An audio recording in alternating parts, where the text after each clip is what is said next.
The first Michael movie ended at the exact moment Michael Jackson's life was about to change forever. Just as he reached the absolute peak of his career, the screen went black.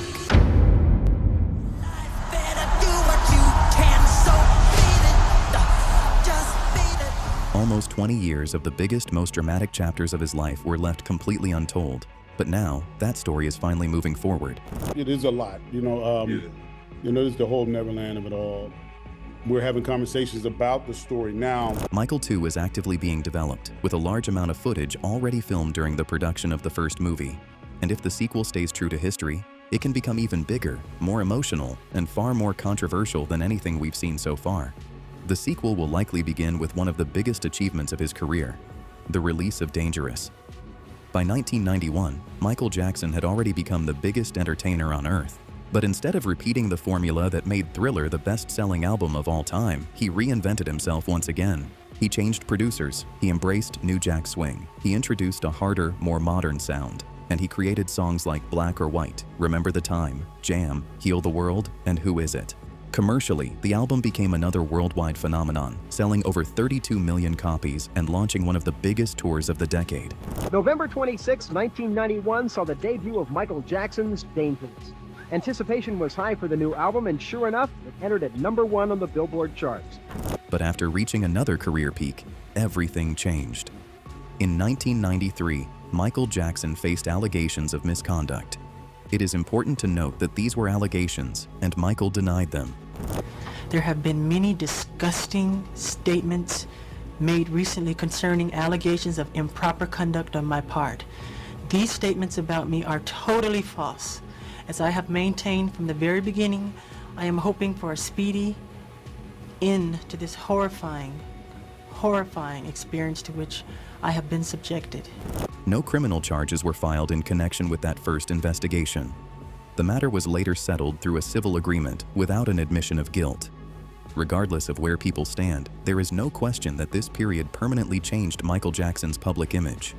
For the first time, the world's biggest pop star was no longer dominating headlines because of music. He was dominating them because of controversy. If handled carefully, this section can become one of the most emotionally powerful parts of the sequel. I will say that I am particularly upset by the handling of this mass matter by the incredible, terrible mass media. Around this same period came another surprising chapter, his marriage to Lisa Marie Presley. When news broke that Michael Jackson had married Elvis Presley's daughter, the world could hardly believe it.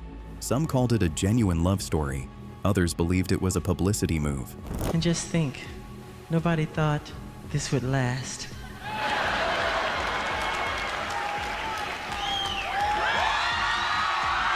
Whether the sequel portrays the relationship as romantic, complicated, or tragic, it offers enormous dramatic potential. Because behind the cameras, both Michael and Lisa Marie later described enormous pressure surrounding their marriage, and eventually it ended. Not long afterward came another major chapter, Michael's marriage to Debbie Rowe. Unlike his first marriage, this relationship was much more private, but it led to something Michael had wanted for years: fatherhood. This can become one of the most emotional parts of the entire story in the sequel. Following his marriage to Debbie Rowe, Michael welcomed his first son, Prince Michael Jackson, in 1997, followed by his daughter Paris in 1998. Years later came his youngest son, Prince Michael II, now known as Biggie. For audiences who only know Michael through concerts and television appearances, seeing this side of him can be surprising.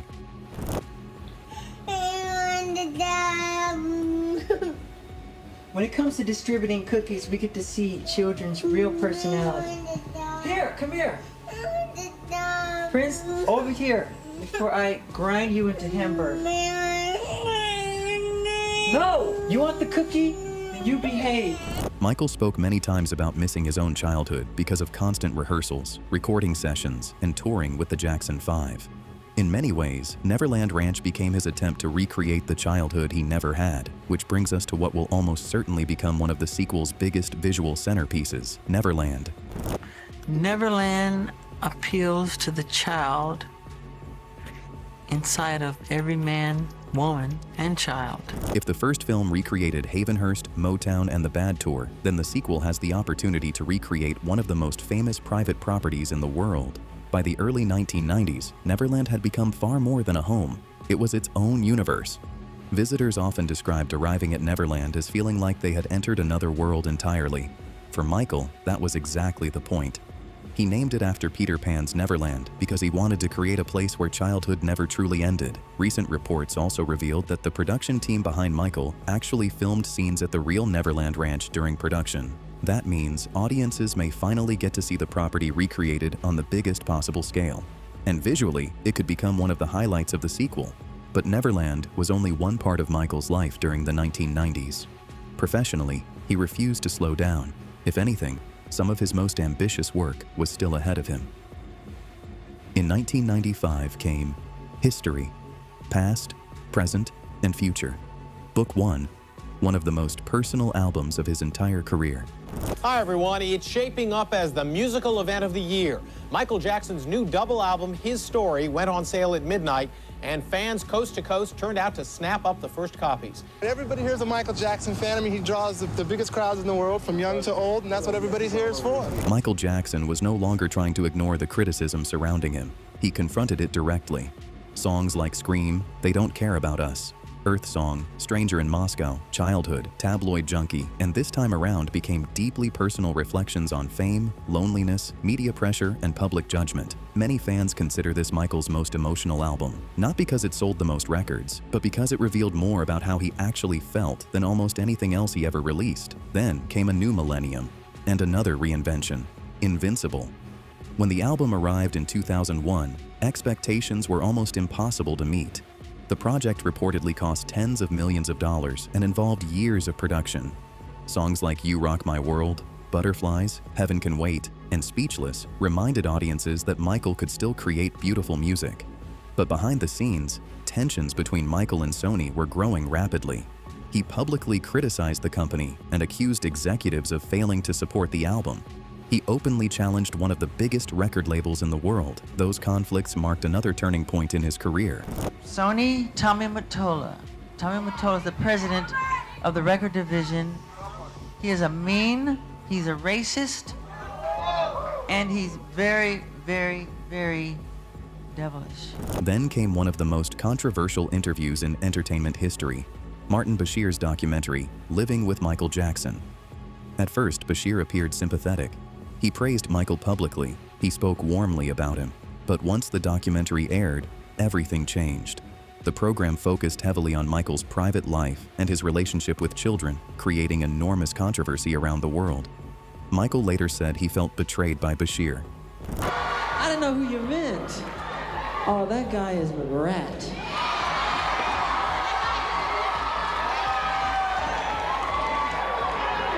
In response, his team released the footage you were never meant to see, showing additional recordings that they argued painted a very different picture of what had happened during filming. If the sequel includes this chapter, it can become one of its most intense dramatic sequences. Because what followed changed everything. In 2003, Michael Jackson's Neverland Ranch was searched by authorities. The following year, he was formally charged with multiple criminal offenses related to misconduct allegations. Michael denied every allegation, and the trial began in 2005. For months, cameras from around the world gathered outside the courthouse every single day. It had become one of the biggest legal cases in modern entertainment history. Inside the courtroom, dozens of witnesses testified. Evidence was presented, and arguments were made by both sides. And after months of testimony, the jury returned its verdict. Michael Jackson was acquitted on all counts.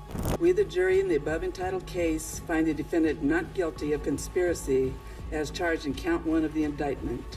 Whatever perspective people hold regarding his legacy today, that acquittal remains one of the defining legal moments of his life.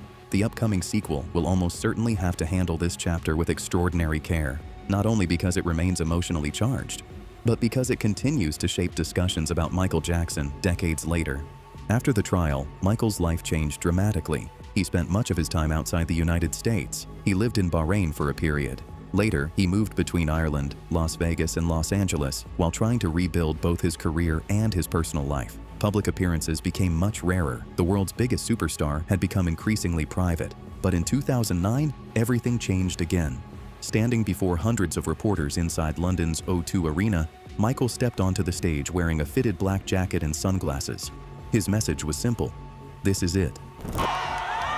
This is it. I mean, this is really it. This is the final curtain call. Okay? And I'll see you in July.